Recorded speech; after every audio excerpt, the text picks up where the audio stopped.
Drinka's grave was near the base of the hill about 40 feet from a pre-revolutionary stone wall and a row of enormous maples fencing off the cemetery from the blacktop that meandered over the mountaintop. In all these months, the headlights of maybe half a dozen rattling vehicles, pickup trucks from the sound of them, had flickered by while Sabbath grieved there over his loss. He had only to drop to his knees to be as invisible from the road as any of those buried around him, and often he was on his knees already. There had not been a single nighttime visitor to the cemetery other than himself. A remote rural graveyard 1,800 feet above sea level did not strike people, even in springtime, as a place to come to roam around in after dark. Noises from beyond the cemetery, deer abounded on Battle Mountain, had seriously agitated Sabbath during his first months visiting the grave. And he was often quite sure that at the edge of his vision there was something darting among the tombstones, something he believed was his mother. In the beginning, he hadn't known that he was to become a regular visitor, but then he hadn't imagined that looking down at the plot he would see through to Drinka, see her inside the coffin raising her dress to the stimulating latitude at which the tops of her stockings were joined to the suspenders of her garter belt. Once again see that flesh of hers that reminded him always of the layer of cream at the top of the milk bottle when he was a child and Borden delivered. It was stupid not to have figured on carnal thoughts. "Go down on me," she said to Sabbath. "Eat me country the way Krista did." And Sabbath threw himself onto the grave, sobbing as he could not sob at the funeral.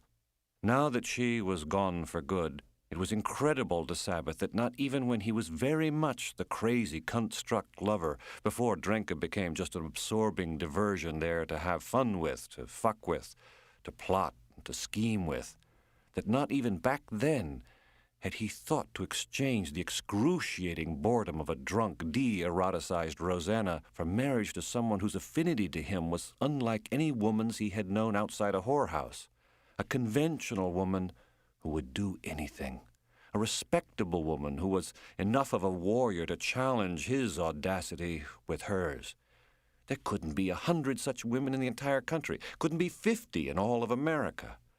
And he'd had no idea. Never in 13 years had he tired of looking down her blouse or looking up her skirt. And still he'd had no idea. But now the thought undid him. No one would believe the scandalous town polluter, swinish Sabbath, to be susceptible to such a flood of straightforward feeling. He let go with a convulsive ardor that exceeded even her husband's on the icy November morning of the funeral. Young Matthew, wearing his trooper's uniform, betrayed no emotion other than hard-bitten rage mutely contained, the most violent of urges masterfully organized by a cop with a conscience. It was as though his mother had not died of a terrible disease, but from an act of violence perpetrated by a psychopath he would go out and find and quickly take in once the ceremony was over. Drinka had always wished that he could show the same admirable restraint as a son with his father that he did out on the road, where, to hear her tell it, he never got upset or lost control, whatever the provocation. Drinka ingenuously repeated to Sabbath, in Matthew's words, whatever Matthew boasted to her about himself. Her reveling in the boy's achievements was to Sabbath perhaps not the most beguiling thing about her, but it was far and away the most innocent. You wouldn't have thought, if you were yourself a guileless ingenue, that such extreme polarity in any one person was possible. But Sabbath, a great fan of human inconsistency, was often transfixed by how worshipful his taboo-free, thrill-seeking Drinka could be of the son who saw the impeccable enforcement of the law as the most serious thing in life, who no longer had any friends but cops, who, he explained to her, had become totally mistrustful of people who weren't cops. When he was still fresh out of the academy, Matthew used to tell his mother, "You know something? I have more power than the president. You know why? I can take people's rights away, their rights of freedom. You're under arrest. You're pinched. Your freedom is gone." And it was a sense of responsibility to all this power that caused Matthew so assiduously to toe the line. He never gets upset, his mother told Sabbath. If there's another cop who is mouthing off, calling the suspect this or that, Matthew tells him, it's not worth it. You're going to get yourself in trouble. We're doing what we're supposed to do. Last week, they brought a guy in. He was kicking the cruiser and everything. And Matthew said, let him do what he's going to do. He's pinched. What are we going to prove by screaming at him and swearing at him? This is all stuff he can bring up in court. It's just another reason for this guy to get out of what he's done wrong. Matthew says they can swear, they can do whatever they want. They've got handcuffs on. He's in control of the situation, not them. Matthew says he's trying to get me to lose control. There are cops who do lose control. They start screaming at them. And why, Ma? For what?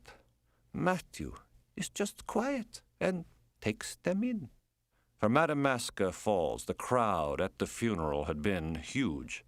Aside from friends from town and the many past and present employees of the inn, there were, up from New York, in from Providence and Portsmouth and Boston, dozens of guests to whom Drenka had been the gracious, energetic hostess over the years.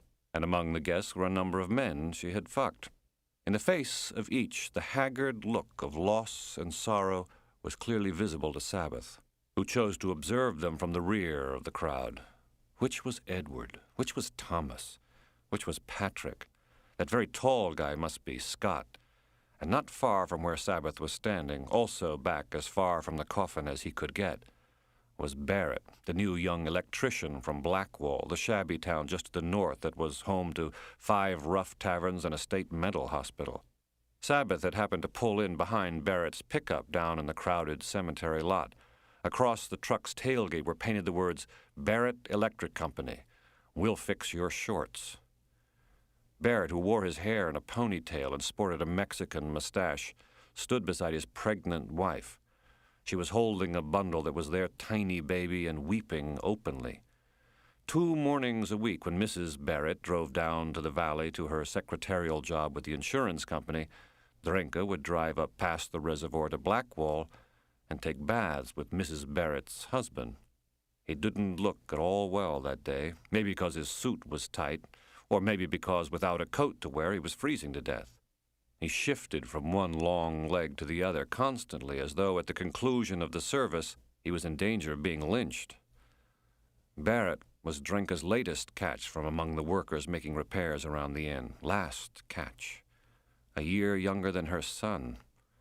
He rarely spoke except when the bath was over, and then, with his hick enthusiasm, he would delight Drenka by telling her, "You are something. You are really something else."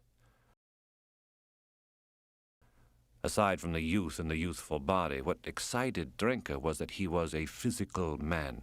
"He's not unhandsome," she told Sabbath. "He has this animal thing that I like. He is like I have a 24-hour fucking service if I want it. His muscles are strong and his stomach is completely flat. And then he has this big dick. And he swears a lot. There's all this sweat coming out of him, and he is all red in his face, and he is like you. He is also, 'I don't want to come yet, Drenka. I don't want to come yet.' And then he says, 'Oh my God, I'm coming. And then, oh, those big sounds he makes. And the relief, it's like they collapse almost. And that he lives in a working class environment, and that I go there. All that adds to the excitement. A little apartment building with horrible horses on the walls. They have 2 rooms, and the taste is horrible. The other people, they are attendants from the insane asylum. The bathroom has one of those old bathtubs that stand on the floor. And I say to him, 'Turn the bathtub on so I can take a bath.' I remember one time I came there at noon, and I was very hungry, and we were going to have a pizza. I undressed right away, and I run to the bathtub. Yes, I think we get very hot in the bathtub, jerking him a little, you know. You can fuck in the bathtub, and we did. But then the water runs over. What I like is the way we are fucking, which is specific to him. He will sort of sit up, and because his prick is big, we sort of sit and fuck that way. We work very hard, and there's a lot of sweating, a lot of physical movement, much more than I can think of with anyone else. I love to take baths and showers. Part of the excitement is the lathering, the soap. You start at the face and then the chest and the stomach, and then you come down to the dick. And that gets big or is big already. And then you start to fuck. If you're standing in the shower, you stand up and fuck. Sometimes he will lift my legs up and he carries me like that in the shower. If it's in the bathtub, then I will tend to sit on top of him and fuck that way. Or I can bend over and he will fuck me. I love the bathtub. Fuck my stupid electrician there. I love it. Her mistake was to take to Barrett the bad news. You told me, he said. You promised me you weren't going to complicate everything. And here you go. I got a baby to support. I got a pregnant wife to look after. I got a new business to worry about. And one thing I don't need right now from you, me, or anybody is cancer. Drenka phoned Sabbath and drove immediately to meet him at the grotto. You should never have told him, Sabbath said, seated on the granite outcropping and rocking her in his lap. But, she said, crying pitifully, we're lovers. I wanted him to know. I didn't know he was this shit. Well, if you'd looked at it from the point of view of the pregnant wife, that might have occurred to you. You knew he was stupid. You liked that he was stupid. My stupid electrician. Turned you on that he had this animal thing, lived in a horrible place, was stupid. But I was talking to him about cancer. Even a stupid person. Shh, shh. Not one, apparently, as stupid as Barrett. Sabbath was completing his morning by scattering his seed across Drenka's oblong patch of Mother Earth, when the headlights of a car turned off the blacktop and into the wide gravel drive where the hearses ordinarily entered the cemetery. The headlights advanced waveringly and then were out, and the quiet engine went dead. Zipping up his trousers, Sabbath scurried bent over toward the nearest maple tree. There, on his knees, he hid his white beard between the massive tree trunk and the old stone wall. He could discern from the silhouette of the car, more or less the shape and size of a hearse, that it was a limousine, and a figure was marching steadily up in the direction of Drenka's grave, tall, in a large overcoat, wearing what looked to be high boots. He was guiding himself by the beam of a flashlight that he kept switching on and off. In the hazy half-dark of the moonlit cemetery, he looked gigantic, bounding forward on those boots. He must have been expecting cold weather up here. It must be from... It was the credit card magnet. It was Scott. 6 feet 5 inches tall, Scott Lewis. 5'2" Drenka had smiled up at him in an elevator in Boston and asked if he knew the correct time.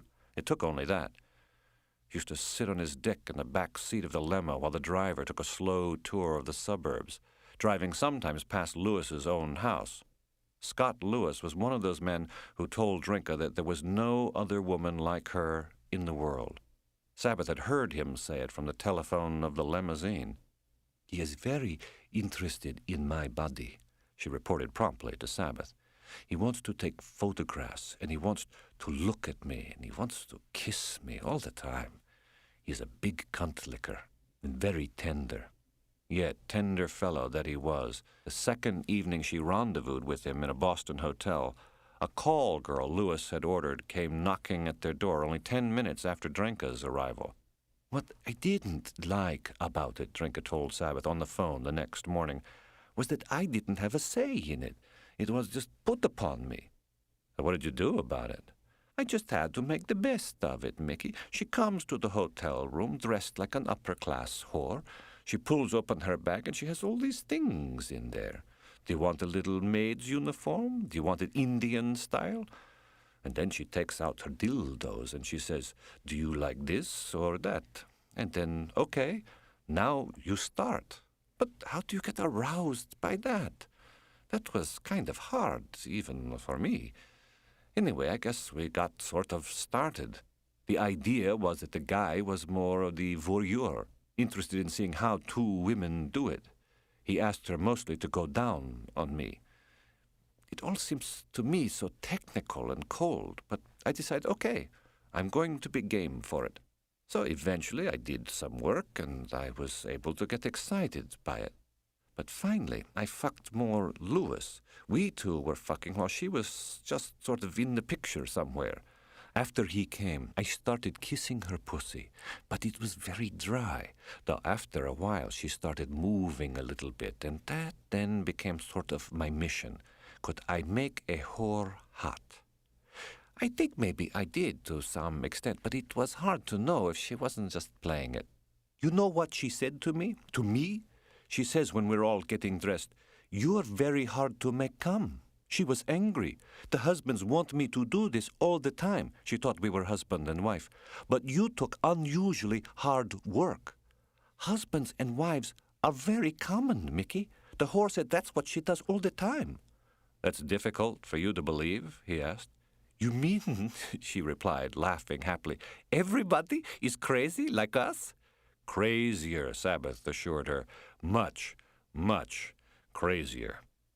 Drenka called Lewis's erection the rainbow because, as she liked to explain, his dick is rather long and sort of curved, and there is a little bend to it to one side. On Sabbath's instruction, she had traced its outline on a piece of paper. Sabbath still had the drawing somewhere, probably in among those dirty pictures of her that he had not been able to look at since her death. Lewis was the only one of her men other than Sabbath whom she had allowed to fuck her in the ass. He was that special. When Lewis wanted to do it to the whore as well, the whore said sorry. That was where she drew the line. Ah, yes, a jolly time Drenka had with this guy's crooked dick. It's infuriating. Yet back when it was happening, Sabbath frequently had to slow her down while she was telling him her stories, had to remind her that nothing was too trivial to recount, no detail too minute to bring to his attention.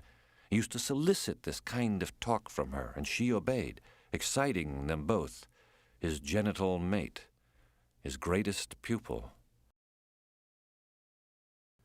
It had, however, taken him years to make Drenka a decent narrator of her adventures, since her inclination, in English at least, was to pile truncated sentences one on the other until he couldn't understand what she was talking about. But gradually, from listening to him and talking to him, there was an ever-increasing correlation between all she was thinking and what she said. She certainly became syntactically more urbane than 9/10 of the locals up on their mountain, even though her accent remained to the end remarkably juicy. Have for have, heart for heart. At the conclusion of stranger and danger, a strong rolling R, and her L's almost like a Russian's emerging from a long way back in the mouth. The effect was of a delightful shadow cast on her words, making just a little mysterious the least mysterious utterance. A phonetic seduction enthralling Sabbath all the more. She was weakest at retaining idiomatic English, but managed right up to her death to display a knack for turning the cliched phrase, proverb, or platitude into an objet trouvé so entirely her own that Sabbath wouldn't have dreamed of intervening. Indeed, some, such as "it takes two to tango," he wound up adopting. Remembering the confidence with which she believed herself to be smoothly idiomatic, lovingly recalling from over all the years as many as he could of Drenka's malapropisms, stripped him now of every defense, and once again he descended to the very pit of his sorrow. Bear and grin it. His days are counted. A roof under my head. When the shithouse hit the fan. You can't compare apples and apples. The boy who cried woof. Easy as a log. Alive and cooking. You're pulling my leg out. I've got to get quacking. Talk for yourself, Johnny. A closed and shut case. Don't keep me in suspension. Beating a dead whore. A little salt goes a long way. He thinks I'm a bottomless piss. Let him eat his own medicine. The early bird is never late. His bark is worse than your cry. It took me for a loop.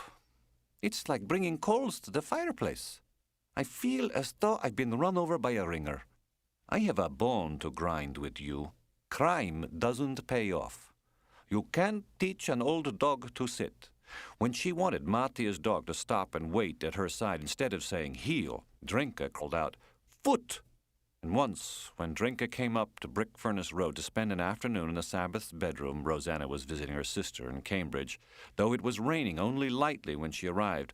By the time they had eaten the sandwiches Sabbath had prepared and smoked a joint and gotten into bed, the day had all but turned into a moonless night.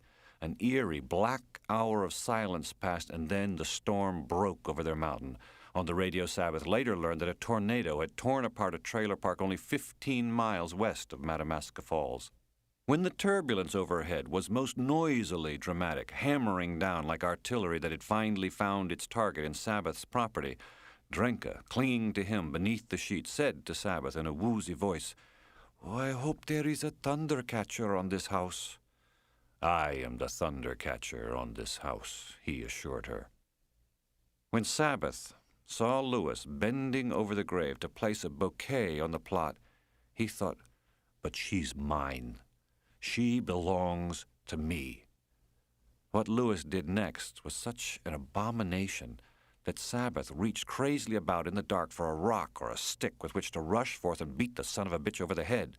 Lewis unzipped his fly and from his shorts extracted the erection whose outline drawing Sabbath had retained in his files he now remembered under Ms. M-I-S-C.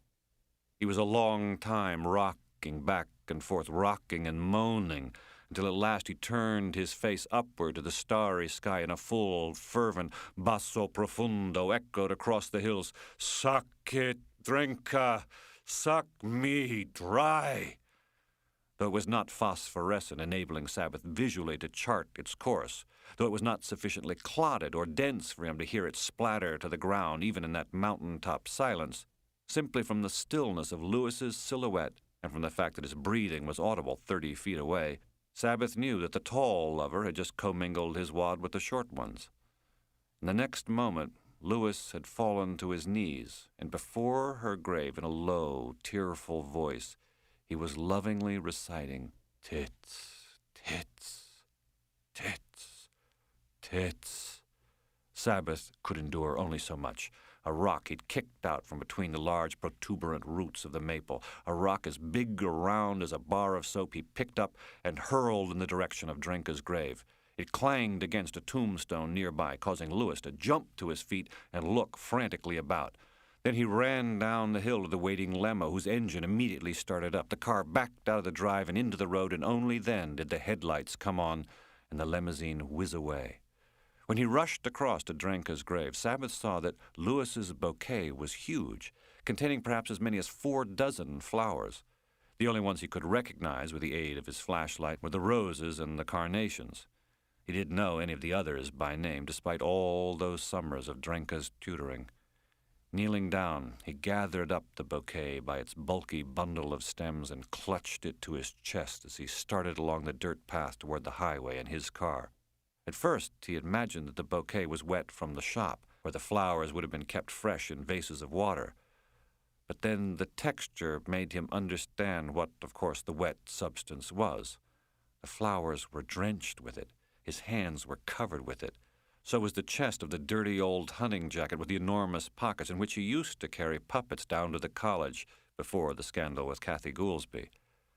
Drenka had once told Sabbath that after her marriage, when within their first year as emigres, Matya grew depressed and lost all interest in fucking her, she was so desolated that she went to a doctor in Toronto, where they lived briefly after fleeing Yugoslavia, and asked him how many times a husband was supposed to do it with a wife. The doctor asked her what she thought a reasonable expectation might be.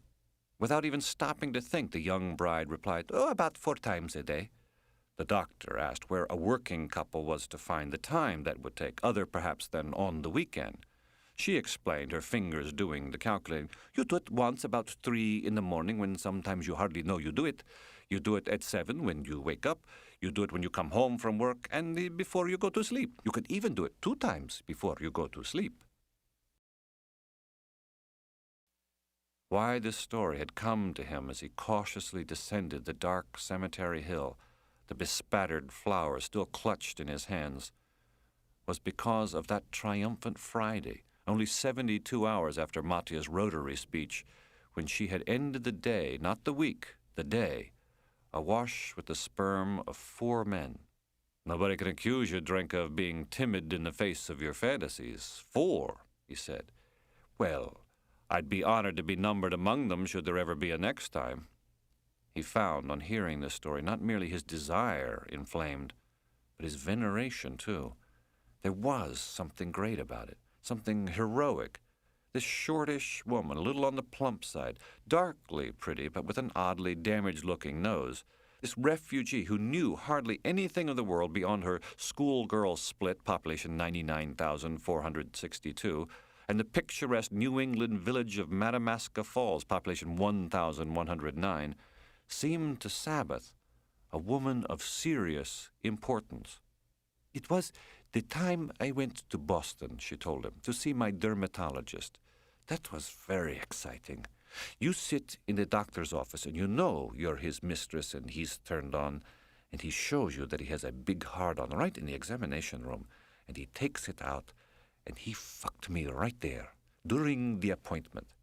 I used to go years ago to fuck him in his office on Saturdays, and he was a good fuck. And anyway, from there, I went to the credit card magnate, the Lewis guy. And it was exciting that another man was waiting, that I could turn another guy on. Maybe I felt strong about that, to be able to seduce more than one man. Lewis fucked me and came inside me.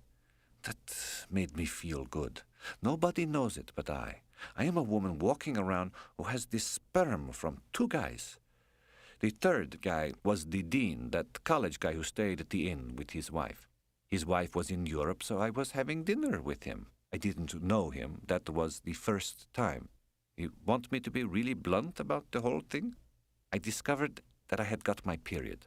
I met him when we have our cocktail party for guests. He stood next to me, and he had pushed his arms onto my nipples. He told me that he had a big hard-on, and I could almost see it. A dean at a college. This is the way we were talking at the cocktail party. See, those kinds of settings are what turn me on, when you do it in public, but secretly in public. So he had prepared this elaborate dinner. We were both very passionate, but very shy at the same time, or nervous about it. We ate in their dining room, and I was answering his questions about my childhood under communism, and eventually we went upstairs, and he was sort of a strong guy, and he held me, and he really almost crushed my ribs. He had unbelievable manners. Maybe he was shy and frightened. He said, "Well, we don't have to do anything if you don't want to." I was a little hesitant because by now I had my period, but I wanted to fuck him. So I went into the bathroom and took out my tampon. We started undressing. It was all very hot and very exciting. A tall guy, very strong, and he said many beautiful words. I was very excited, and I wanted to know the size his dick was. So when we finally undressed, I was disappointed that he seemed to have a very small dick. I don't know if he was frightened of me or couldn't really get it up. Then I said, "Well, I have my period." And he said, "That doesn't matter." I said, "Let me go and get a towel." So we put a towel on the bed, and we really went into it. He was doing everything with me. He couldn't really get a very good hard-on. I worked hard on getting him to have a hard-on, but I think he was scared. He was frightened about me, that I was so free. That's what I sensed, that he was a bit overwhelmed, though he did actually come 3 times. Without a hard-on and overwhelmed? Quite a feat, noted Sabbath. It was a small hard-on, she explained. So how did he come? You sucked him? No, he came inside me, actually. And he sucked me even though I was bleeding all over the place. So that was a big mess, a lot of fucking and a lot of blood coming out. The fact that there was the blood, there was an added drama to it. A lot of juice and grease. It's not grease. How do I describe it? It's thick liquid, body fluids that were mixed in together. And after it's all finished and we get up, you get up, and what do? You don't know this person, and you're a little embarrassed, and we're stuck with this towel. Describe the towel. It was a white towel, and it was not completely red, the size of a bath towel. There were enormous spots. If I could wring it, it would come out blood from it. It was like juice, juicy liquid. But it wasn't that the whole thing was completely red by any means. There were big, big spots on it, and it was very heavy. It's a definite, not an alibi. How do you say it in English? The opposite of that. Evidence? Yes, it's evidence of the crime. So, we were discussing it, and he said, well, what can I do with this? And he stood there, this tall man, this strong man, holding this towel like a child, a little embarrassed, but not wanting to show that to me. And I didn't want to be crime-like. I didn't want to pretend, oh, this is a bad thing. This was natural to me to do it, so I wanted to be cool about it. He said, I can't let the maid wash it, and I can't throw it in the hamper. I guess I have to throw it out. But where can I throw it? And I said, I'll take it. And the relief on his face was enormous. I put it in a plastic bag and took it with me, this wet bundle, in a shopping bag. So he was very happy. And then I drove home and I put it into the washing, and it came out clean. And then, of course, he called me the next day and he said, Dear Drinker, this was certainly very dramatic. And I said, well, I have the towel and it's clean. Do you want it back? And he said, no, thank you. He didn't want the towel back, and I guess his wife never found out about it. And so who is the fourth guy you fucked that day? Well, I came home, and I went down to the basement and threw the towel into the machine, and then I came upstairs, and Mattia wants me to perform my marital duty at midnight. He sees me going naked into the shower, and it excites him. This is something I have to do, so I do it. Thank God it's not often. And how does it feel after 4 men? Well, Mattia fell asleep. I guess I felt very chaotic, if you really want to know. I think it is very taxing to do that. I had done 3 before, a number of times, but never 4. Sexually, it was very defiant and somehow exciting, even if the 4th was Mate, and maybe slightly perverse in a way. Part of me enormously enjoyed that. But in terms of what I really felt, I couldn't sleep, Mickey. It made me feel unsettled, restless. It made me feel I did not know to whom I belong. I kept thinking of you, and that helped. But that was a high price to pay for it, all that confusion. If I could take the confusion away, how do you say, extrapolate it, and make it just a sexual thing, I think that it's an exciting thing to do. The most exciting ever, Donna Giovanna? Oh, my God, she said, laughing heartily. I don't know about that. Let me think. Yes, think, il catalogo. Oh, in the past, maybe 30 years ago, maybe more. I would go on a train, for example, through Europe, and do it with the train conductor. You know, it was pre-AIDS time. Yes, the Italian train conductor. Well, you do it with a train conductor. She shrugged. You find the compartment that isn't busy. Is that true? Laughing again, she said, yes, it's true. Were you married? No, this was when I worked a year in Zagreb. I guess he would come in the train car, a little good-looking Italian guy who speaks Italian, and, you know, they're sexy. And maybe my friends were having a party or something like that. I can't remember who initiates what. No, I did it.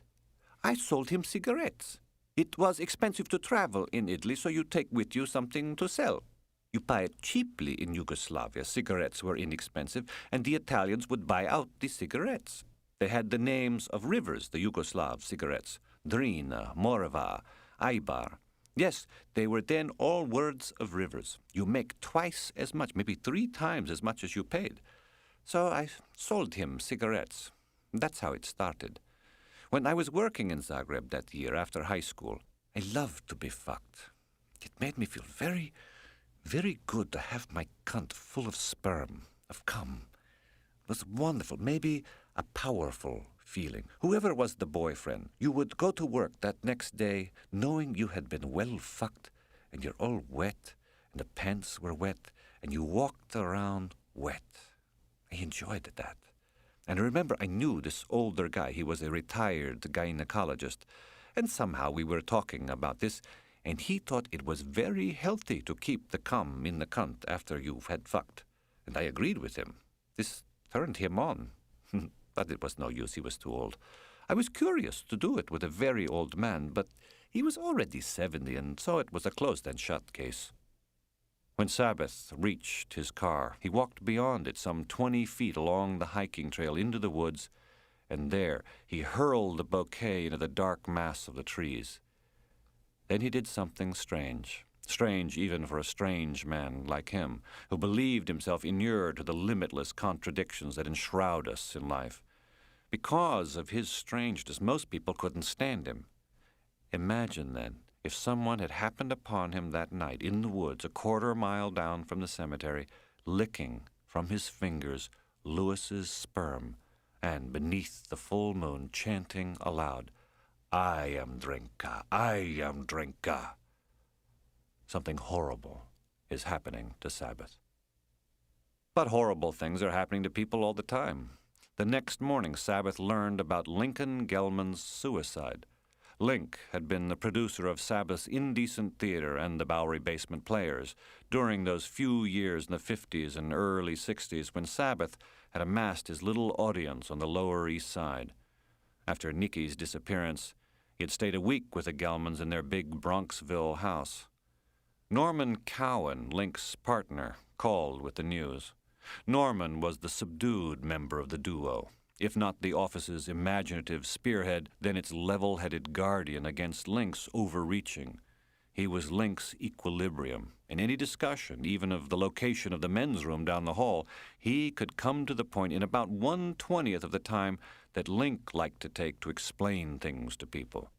The educated son of a venal Jersey City jukebox distributor, Norman had shaped himself into a precise and canny businessman, exuding the aura of quiet strength that lean, tall, prematurely balding men often appear to possess, particularly when they come, as Norman did, scrupulously attired in gray pinstripes. His death, Norman confided, was a relief to many. Most of the people we're lining up to speak at the funeral haven't seen him in 5 years. Sabbath hadn't seen him in 30. These are all current business associates, close Manhattan friends. But they couldn't see him. Link was impossible to be with, depressed, obsessive, trembling, frightened. How long was he like that? 7 years ago, he fell into a depression. He never again had a painless day, a painless hour. We carried him in the office for 5 years. He just floated around with a contract in his hand saying, "Are we sure this is all right? Are we sure this isn't illegal?" The last 2 years, he's been at home. A year and a half ago, Enid couldn't take it any longer, and they found an apartment for Link around the corner. And Enid furnished it, and he lived there. A housekeeper came every day to feed him and to clean up. I would try to get over once a week, but I had to force myself. It was awful. He would sit and listen to you and then sigh and shake his head and say, "You don't know, you don't know." For years now, that's all I heard him say. You don't know what? The dread, the anguish, unceasing. No medication helped. His bedroom looked like a pharmacy, but not a single drug worked. They all made him sick. He hallucinated on the Prozac. He hallucinated on the Wellbutrin. They started giving him amphetamines, Dexedrine. For 2 days, it looked as though something was happening. Then the vomiting began. All he ever got were the side effects. Hospitalization didn't work either. He was hospitalized 3 months, and when they sent him home, they said he was no longer suicidal. His drive, his gusto, his pep, his speediness, his effectiveness, his diligence, his loquacious joking, someone, Sabbath remembered, wholly at one with his time and place, a highly adapted New Yorker tailor-made for that frenetic reality and oozing with the passion to live, to succeed, to have fun. His sentiments transported tears to his eyes too easily for Sabbath's taste. He talked rapidly in a flood of words that revealed how strong the compulsions were that fueled his hyperdynamism. But his life was a solid achievement, full of aim and purpose, and the delight of being the energizer of others. And then life took a turn and never righted itself. Everything vanished. The irrational overturned everything. Something specific set it off? Sabbath asked. People come apart, and aging doesn't help. I know a number of men our age right here in Manhattan, clients, friends, who've been going through crises like this. Some shock just undoes them around 60. The plates shift and the earth starts shaking and all the pictures fall off the wall. I had my bout last summer. You? Hard to believe about you. I'm still on Prozac. I had the whole thing. Fortunately, the abridged version. Ask why, and I couldn't tell you. I just stopped sleeping at some point, and then a couple of weeks later, the depression descended. The fear, the trembling, the suicide thoughts. I was going to buy a gun and blow the top of my head off. 6 weeks until the Prozac kicked in. On top of that, it happens not to be a dick-friendly drug, at least for me. I'm on it 8 months. I don't remember what a hard-on feels like. But at this age, it's an up-and-down affair anyway. I got out alive. Link didn't. He got worse and worse. Could it have been something other than just depression? Just depression's enough. But Sabbath knew as much. His mother had never gone ahead to take her life, but then, for 50 years after losing Morty, she had no life to take. In 1946, at 17, when, instead of waiting a year to be drafted, Sabbath went to sea only weeks after graduating high school, he was motivated as much by his need to escape his mother's tyrannical gloom and his father's pathetic brokenness as by an unsatisfied longing that had been gathering force in him since masturbation had all but taken charge of his life.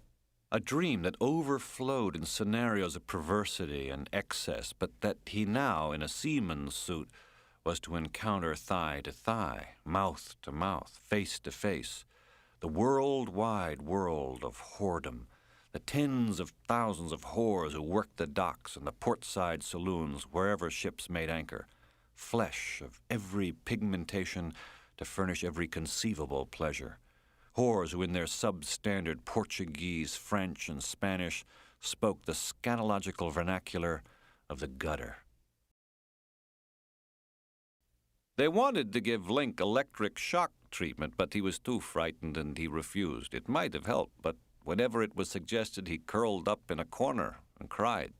Whenever he saw Enid, he broke down, called her Mommy, Mommy, Mommy. Sure, Link was one of the great Jewish criers. They play the national anthem out at Shea, and he cries. He sees the Lincoln Memorial, and he cries. We take our boys up to Cooperstown, and there's Babe Ruth's mitt, and Link starts crying. But this was something else. This was not crying. This was bursting. This was bursting under the pressure of unspeakable pain. And in that bursting, there wasn't anything of the man I knew or you knew. By the time he died, the Link we'd known had been dead for 7 years. The funeral? Riverside Chapel, tomorrow, 2 p.m., Amsterdam and 76th. You'll see some old faces. Won't see Link's. Can, actually, if you want to. Somebody has to identify the body before the cremation. The law in New York. I'm doing it. Come along when they open the coffin. You'll see what happened to our old friend. He looked 100 years old. His hair completely white and his face just a terrified tiny thing. One of those skulls the savages shrink. I don't know, Sabbath replied, that I can make it tomorrow. If you can't, you can't. I thought you should know before you read about it in the papers. In the papers, the cause of death will be a heart attack.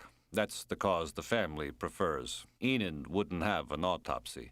Link was dead some 13 or 14 hours before he was found. Dead in his bed, the story goes. But the housekeeper tells a different story. I think by now Enid has come to believe her own. All along, she honestly expected him to get better. She was sure of it, down to the end, even though he had already slashed his wrist 10 months ago. Look, thanks for remembering me. Thanks for calling. People remember you, Mickey. A lot of people remember you with great admiration. One of the people Link got teary about was you. I mean, back when he was still himself. He never thought it was a great idea to take a talent like yours out to the boondocks. He loved your theater. He thought you were a magician. Why did Mickey do it? He thought you never should have left to live up there. He talked about that often.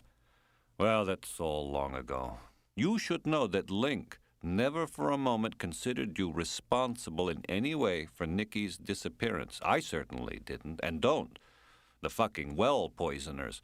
Well, the well poisoners were right, and you boys were wrong. Standard Sabbath perversity. You can't believe that. Nicky was doomed. Tremendously gifted, extremely pretty, but so frail, so needy, so neurotic and fucked up. No way that girl would ever hold together. None. Sorry, can't make it tomorrow. And Sabbath hung up. Rosanna's uniform these days was a Levi's jacket and washed-out jeans as narrow as her crane-like legs. And recently Hal, in Athena, had cut her hair so short that at breakfast that morning, Sabbath intermittently kept imagining his bedenimed wife as one of Hal's pretty young homosexual friends from the college. But then, even with shoulder-length hair, she'd emanated a tomboyish aura. Ever since adolescence, she'd had it, flat-chested and tall, with a striding gait and a way of cocking her chin when she spoke that had its appeal for Sabbath well before the disappearance of his fragile Ophelia. Rosanna looked to belong to another group of Shakespearean heroines entirely, to the saucy, robust, realistic circle of girls like Miranda and Rosalind, and she wore no more makeup than Rosalind did attired like a boy in the Forest of Arden. Her hair was still its engaging golden brown, and even clipped short had a soft, feathery sheen that invited touching. The face was oval, a wide oval, and there was a carved configuration to her small, upturned nose and her wide, full, unboyishly seductive mouth. A hammered and chiseled look that, when she was younger, gave the fairy tale illusion of a puppet infused with life. Now that she was no longer drinking, Sabbath saw traces in the modeling of Rosanna's face of the lovely child she must have been before her mother left and the father all but destroyed her. She was not only thinner by far than her husband, but a head taller, and what with daily jogging and the hormone replacement therapy, she looked, on those rare occasions when the two of them were out together, less a 56-year-old wife than an anorexic daughter. What did Rosanna hate most about Sabbath? What did Sabbath hate most about her? Well, the provocations changed with the years. For a long time, she hated him for refusing even to consider having a child, and he hated her for incessantly yammering on the phone to her sister Ella about her biological clock. Finally, he grabbed the phone away from her to communicate directly to Ella the degree to which he found their conversation offensive. Surely, he told her, Yahweh did not go to the trouble of giving me this big dick to assuage a concern as petty as your sister's. Once her childbearing years were behind her, Rosanna was able better to pinpoint her hatred and to despise him for the simple fact that he existed, more or less in the same way that he despised her for existing. In addition was the predictable bread and butter stuff. She hated the unthinking way he brushed the crumbs onto the floor after cleaning the kitchen table, and he hated her unamusing goy humor. She hated the conglomeration of Army-Navy surplus he had been wearing for clothing ever since high school. And he hated that for as long as he'd known her, she would never, even during the adulterous phase of glorious abandon, graciously swallow his cum. She hated that he hadn't touched her in bed for 10 years, and he hated the unruffled monotone in which she spoke to her local friends on the phone. And he hated the friends, the do-gooders gaga over the environment, or ex-drunks in AA. Each winter, the town road crew went around cutting down 150-year-old maple trees that lined the dirt roads. And each year, the maple tree lovers of Madamascar Falls lodged a petition of protest with the first selectman. And then the next year, the road crew, claiming the maples were dead or diseased, would clear another sylvan lane of ancient trees and thereby pick up enough dough by selling the logs for firewood to keep themselves in cigarettes, porn videos, and booze. She despised his inexhaustible bitterness about his career, the way he despised her drinking, how she would be drunk and argumentative in public places, and whether at home or out, speak in an aggressively loud and insulting voice. And now that she was sober, he hated her AA slogans and the way of talking she had picked up from AA meetings or from her abused women's group, where poor Rosanna was the only one who'd never been battered by a husband. Sometimes when they argued and she felt swamped, Rosanna claimed Sabbath was verbally abusing her. But that didn't count for much with her group of predominantly uneducated rural women who'd had their teeth knocked out or chairs broken over their heads or cigarettes held to their buttocks and breasts. And those words she used. And afterward there was a discussion, and we shared about that particular step. I haven't shared that many times yet. Many people shared last night. What he loathed the way good people loathe fuck was sharing. He didn't own a gun, even out on the lonely hill where they lived, because he didn't want a gun in the house with a wife who spoke daily of sharing. She hated that he was always bolting out the door without explanation, always leaving at all hours of the day and night. And he hated that artificial laugh of hers that hid both so much and so little. That laugh that was sometimes a bray, sometimes a howl, sometimes a cackle, but never rang with genuine pleasure. She hated his self-absorption and the outbursts about the arthritic joints that had ruined his career.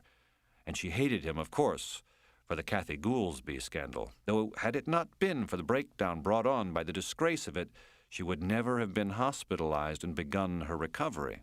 And she hated that because of the arthritis, because of the scandal, because of his being the superior, impossible failure that he was, he earned not a penny, and she alone was the breadwinner. But then Sabbath hated that, too. That was one of their few points of agreement. They each found it repellent to catch even a glimpse of the other unclothed. She hated his increasing girth, his drooping scrotum, his apish, hairy shoulders, his white, stupid biblica beard. And he hated the jogger's skinny titlessness. Ribs, pelvis, sternum, everything that in Drenka was so softly upholstered, skeletonized as on a famine victim. They had remained in the house together all these years because she was so busy drinking that she didn't know what was going on, and because he had found Drenka. That had made for a very solid union. Driving home from her job at the high school, Rosanna used to think about nothing but the first glass of Chardonnay when she hit the kitchen, a second and third glass while she prepared dinner, a fourth with him when he came in from the studio, a fifth with dinner, a sixth when he went back to his studio with his dessert, and then the rest of the evening, another bottle all for herself. As often as not, she woke up in the morning as her father used to, still dressed, in the living room, where the night before she had stretched out on the sofa, glass in hand, the bottle beside her on the floor, to watch the flames in the fireplace. In the mornings, dreadfully hungover, feeling bloated, sweating, full of shame and self-loathing, she never exchanged a word with him, and rarely did they have their coffee together. He took his to the studio, and they did not see each other again until dinner time, when the ritual began anew. At night, though, everybody was happy, Rosanna with her Chardonnay, and Sabbath off in the car somewhere, going down on Drenka. Since her coming into recovery, all had changed. Now, 7 nights a week, directly after dinner, she drove off to an AA meeting from which she returned around 10 with her clothes stinking of cigarette smoke and her mood decisively serene. Monday evenings, there was an open discussion meeting in Athena. Tuesday evenings, there was a step meeting in Cumberland, her home group, where she had recently celebrated the 4th anniversary of her sobriety. Wednesday evenings, there was a step meeting in Blackwall. She didn't like that meeting much. Tough guy workers and mental hospital attendants from Blackwall who were so aggressive, angry, and obscene that it made Rosanna, who'd lived until she was 13 in academic Cambridge, very nervous. But despite all the angry guys screaming at one another, she went because it was the only Wednesday meeting within 50 miles of Madamascar Falls. Thursdays, she went to a closed speaker meeting in Cumberland. Fridays to another step meeting, this one in Mount Kendall. And Saturdays and Sundays, there were meetings both in the afternoon in Athena and the evening in Cumberland, and she went to all 4. Generally, an alcoholic would tell his or her story, and then they would choose a discussion topic such as honesty or humility or sobriety. Part of the recovery principle, she told him, whether he wished to listen or not, is that you try to become honest with yourself. We talked a lot about that tonight, to find out what feels comfortable within yourself. He also didn't own a gun because of the word comfortable.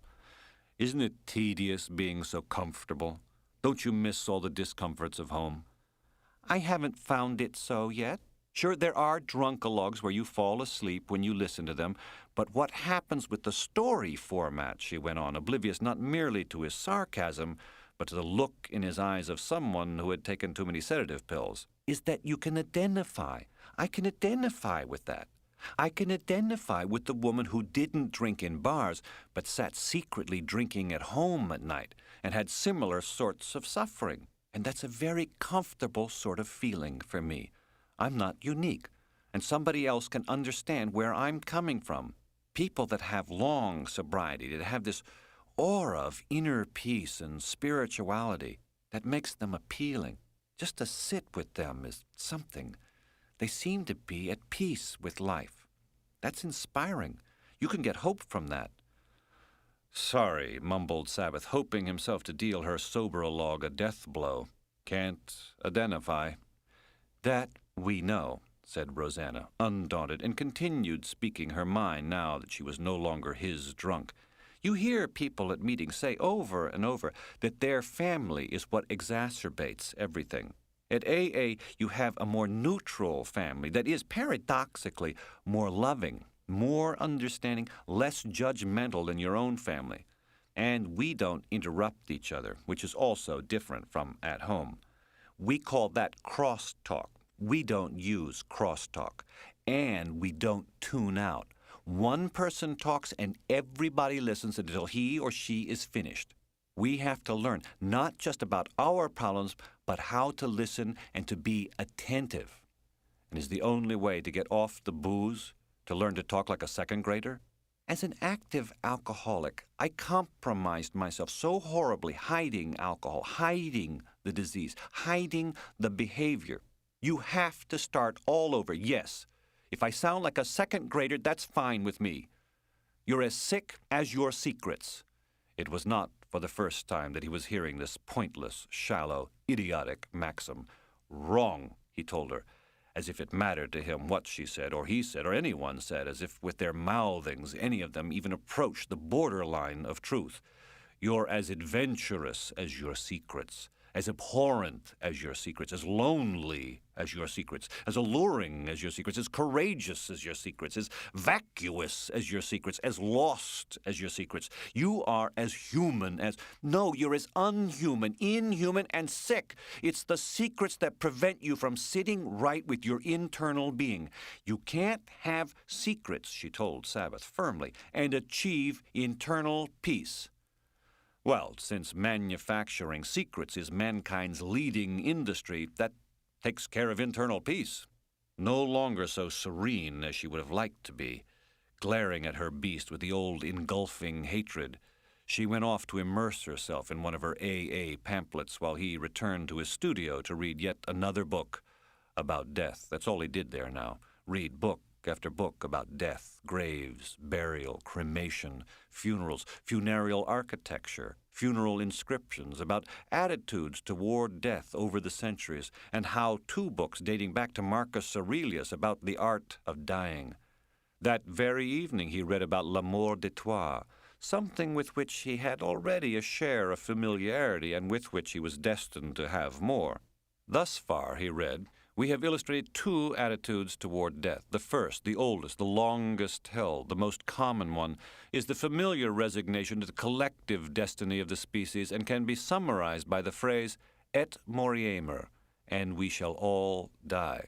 The second, which appeared in the 12th century, reveals the importance given throughout the entire modern period to the self, to one's own existence, and can be expressed by another phrase, la mort de soi, one's own death. Beginning with the 18th century, man in Western societies tended to give death a new meaning. He exalted it, dramatized it, thought of it as disquieting and greedy. But he already was less concerned with his own death than with la mort de toi, the death of the other person. If they happened to be together on a weekend, walking along the half-mile of Town Street, Rosanna had a hello for just about everybody passing or driving by. Old ladies, delivery boys, farmers, everyone. One day she even waved to Krista, of all people, who was standing in the window of the gourmet shop sipping a cup of coffee. Drenka and his Krista. The same happened when they went to see a doctor or the dentist down in the valley. She knew everybody there, too, from the meetings. Was the whole county drunk? Sabbath asked. Whole country's more like it, Rosanna replied. One day in Cumberland, she confided the elderly man who had just nodded at her when he passed by had been a deputy secretary of state under Reagan. He always came early to the meeting so as to make the coffee and put out the cookies for the snack. And whenever she went up to Cambridge to visit Ella overnight, great days those for Sabbath and Drenka, she'd return ecstatic about the meeting there, a woman's meeting. They fascinate me. I'm amazed how competent they seem to be, how accomplished, how self-assured, how well they look, adjusted. They're really an inspiration. I go in there, and I don't know anybody, and they ask, anybody from outside? And I raise my hand, and I say, I'm Rosanna from Madamascar Falls. Everybody claps, and then if I have a chance to talk, I talk about whatever is on my mind.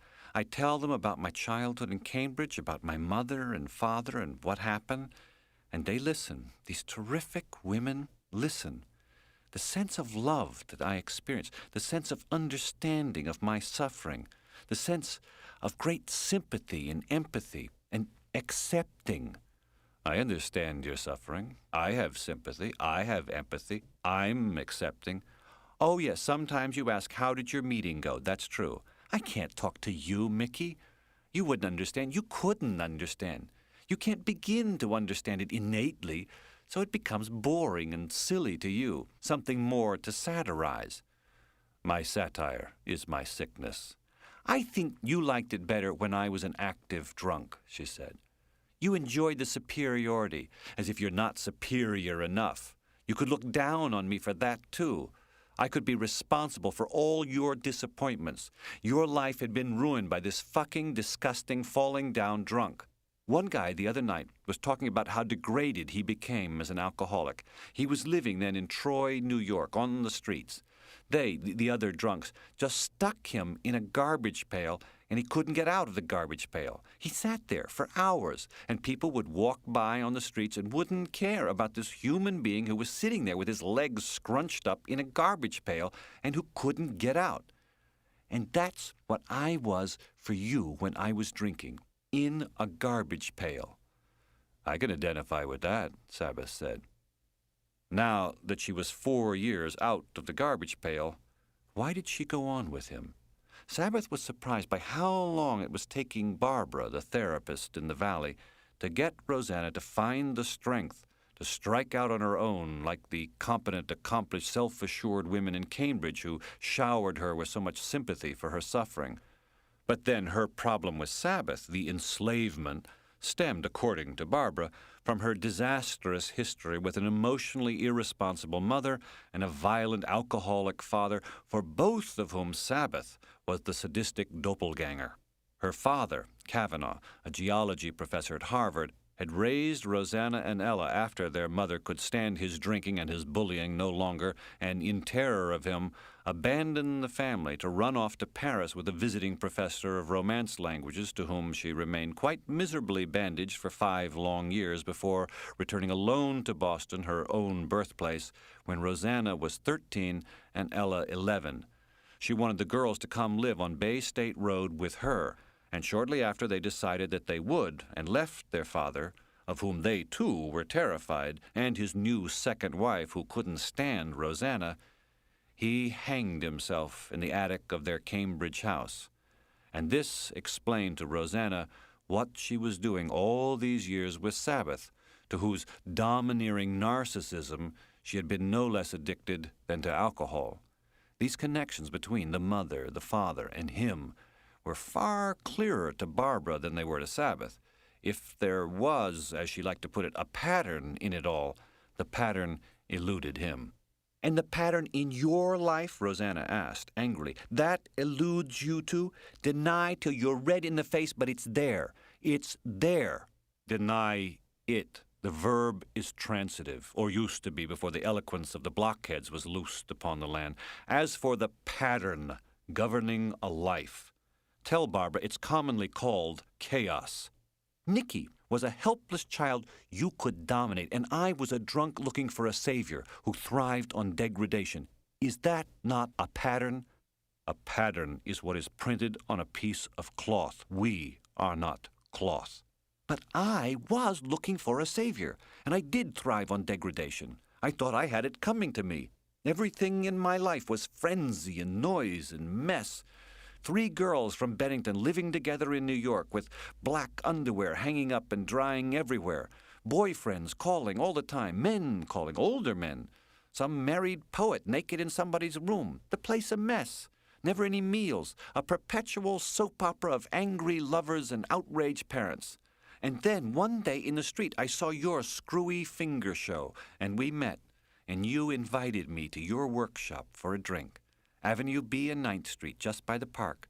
5 flights up, and this perfectly still, tiny white room with everything in place and dormer windows. I thought I was in Europe. All the puppets in a row, your workbench, every tool hanging in place, everything tidy, clean, orderly, in place.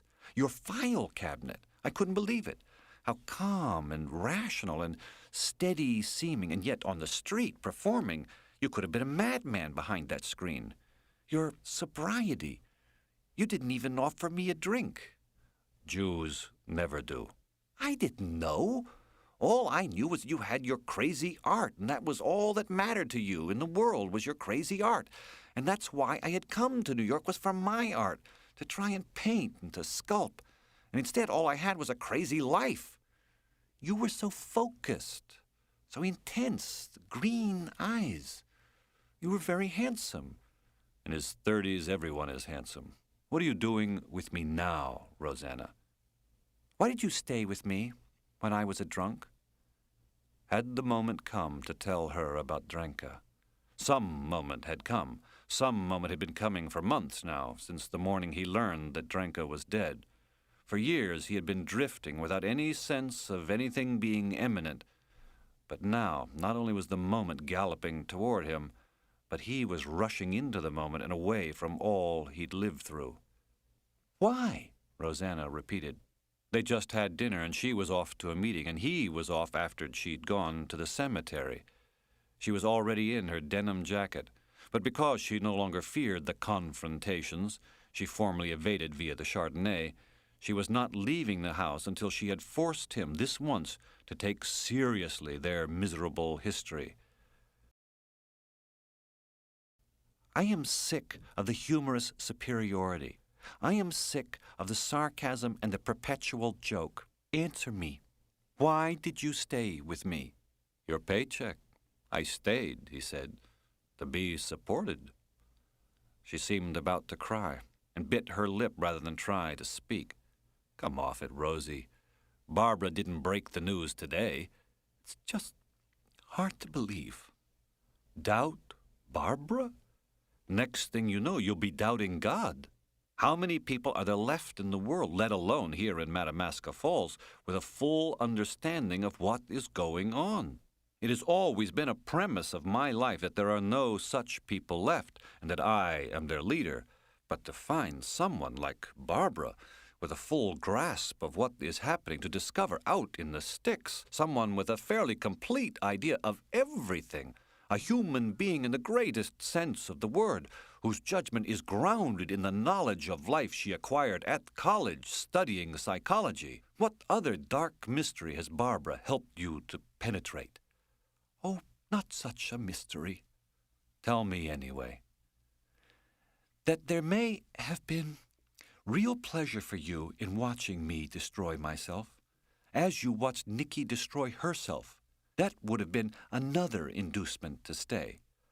2 wives whose destructions I have had the pleasure of watching. The pattern. But doesn't the pattern now call for me to enjoy your disappearance as much as I enjoyed Nicky's? Doesn't the pattern now call for you to disappear too? It does. It did. It's precisely where I was headed 4 years ago. I was as close to death as I could come.